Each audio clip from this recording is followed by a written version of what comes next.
Bismillahirrahmanirrahim. Assalamu alaikum. My name is Hassan and today we are going to make all TikTok videos private. So we are in profile.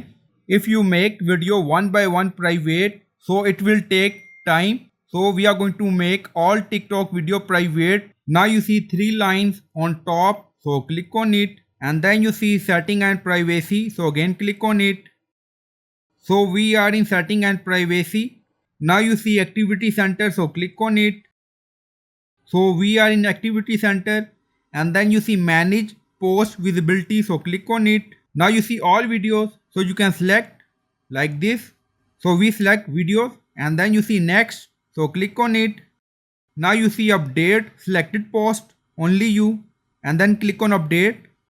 So by using this, visibility updated to only you for 5 video. So we make all videos private easily by using manage post visibility option in TikTok.